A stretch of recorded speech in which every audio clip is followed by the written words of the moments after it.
Bonjour et bienvenue sur Technapal, la TK Papa. Alors aujourd'hui, quatrième épisode de notre série sur le laser CO. Dans ce cas-ci, le Mira S de chez Eon Laser. Et je les remercie au passage encore une fois de m'avoir fait confiance en mettant à disposition un laser pour faire toutes ces vidéos.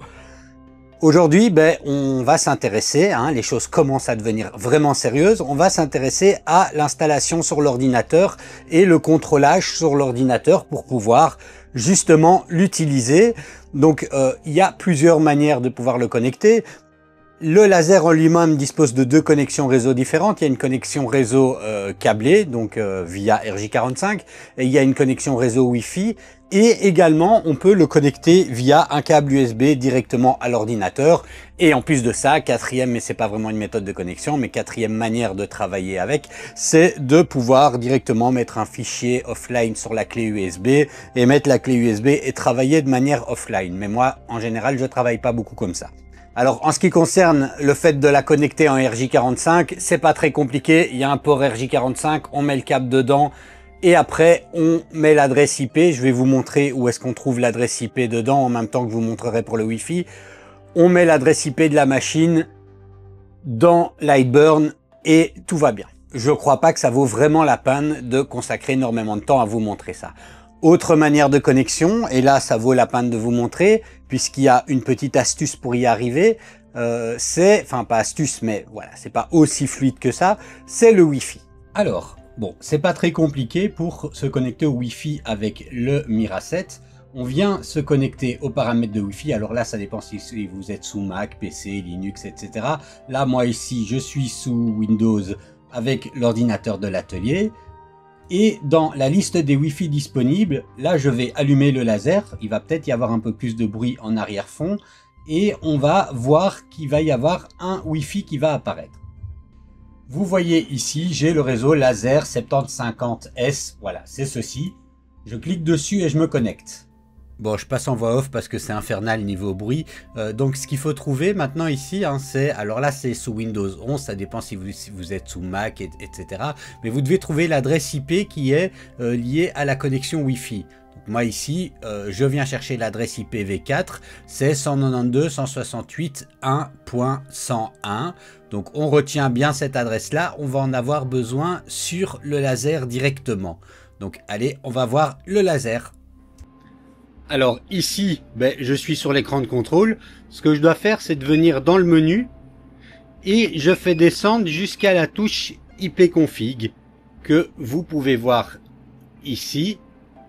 Je fais Enter et je viens mettre ici les informations qui sont reprises. Alors ceci se fait avec les petites touches. Vous voyez, on bouge le curseur et puis on monte de en haut et en bas pour passer de 1, 2, etc. Et à ce niveau-ci, c'est à peu près tout ce qu'on doit faire. Et dans Lightburn, on va cliquer ici sur Appareil, Créer manuellement. On descend et on va venir chercher Ruida. On fait Next. On choisit Ethernet UDP.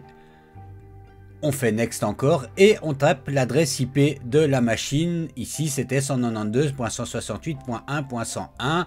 On met le nom qu'on veut à notre machine. Les dimensions de la machine. Alors ici, c'est 700 sur 500 dans ce modèle-ci.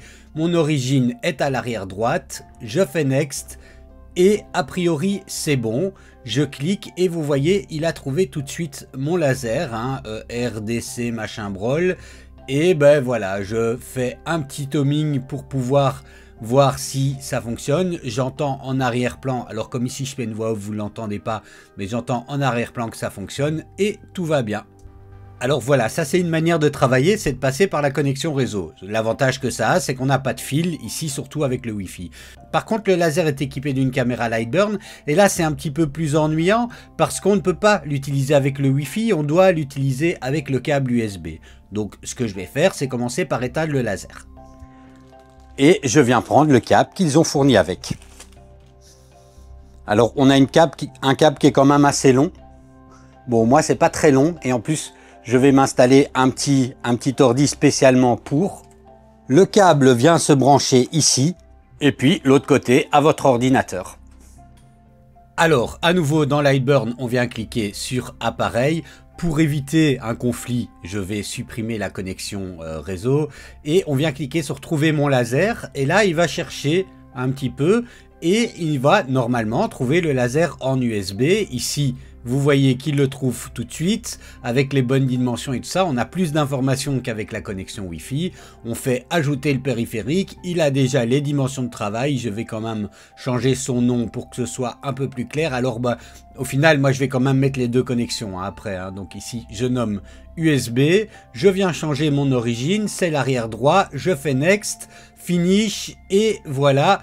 Je vais cliquer sur OK et normalement c'est bon. On est en mesure de travailler.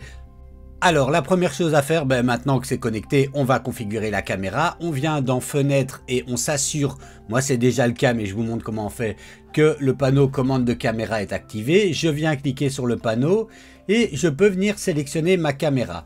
Alors normalement ici on doit faire mise à jour de la superposition, mais il va falloir d'abord faire l'alignement de la caméra.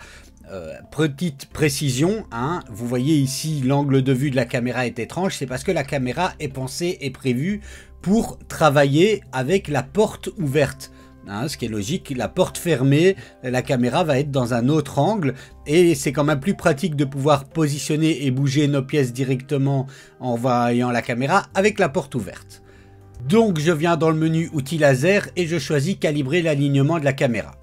Alors là-dessus, c'est pas compliqué, je choisis EON Caméra, un objectif standard et je prends le pré-réglage SMP 90 ou 90 et puis je fais suivant. Alors ensuite je viens cliquer sur aligner la caméra. Alors je viens mettre à peu près au centre cette plaque, voilà, dans mon espace de travail et il va falloir faire le focus. Alors la machine étant équipée d'un autofocus et au passage comme ça vous voyez l'autofocus, c'est très simple. Donc je viens me placer là, j'appuie sur le bouton focus et c'est tout. On le laisse faire. Il va palper.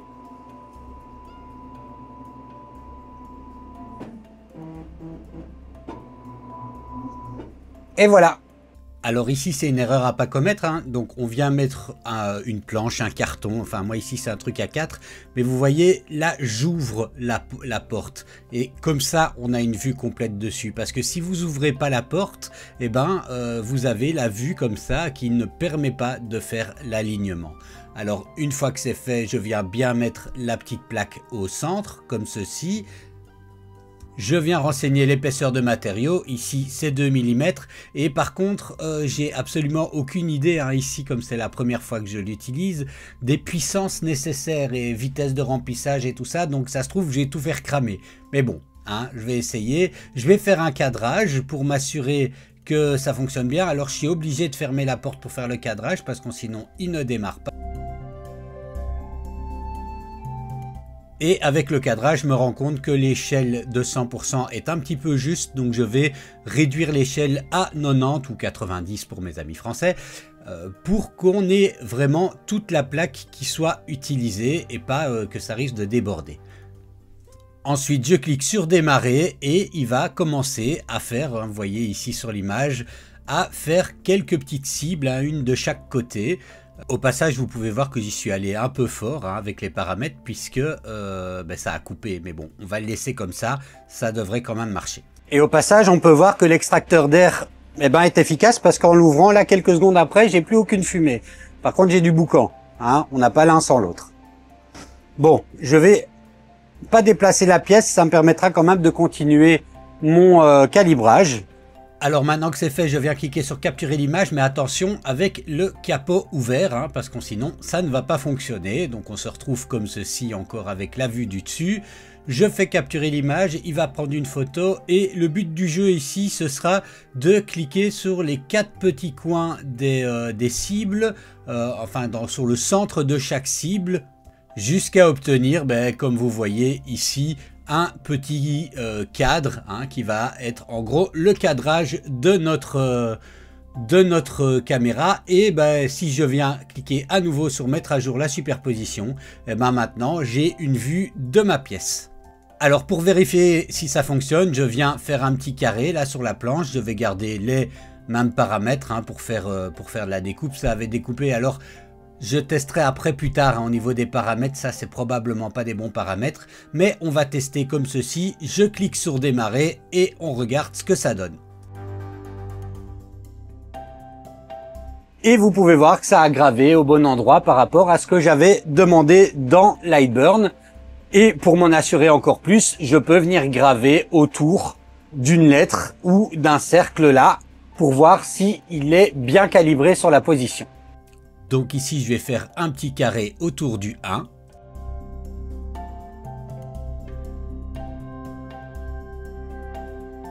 Et comme vous pouvez le voir, le carré est parfaitement fait autour du 1. Voilà, ceci clôture cette nouvelle vidéo sur ce laser EON Mira 7S. Maintenant, on va vraiment commencer avec le gros du sujet. Dans la prochaine vidéo, je vais regarder à peu près tout ce qui me passe sur la main et je vais tester ce que ça fait de graver avec un graveur laser, quelles sont les possibilités et les limites par matériau. En tout cas, ceux que j'ai sous la main. Donc ça, c'est pour la prochaine vidéo. N'hésitez pas à partager, mettre un pouce, like, etc. Et je vous dis à la prochaine.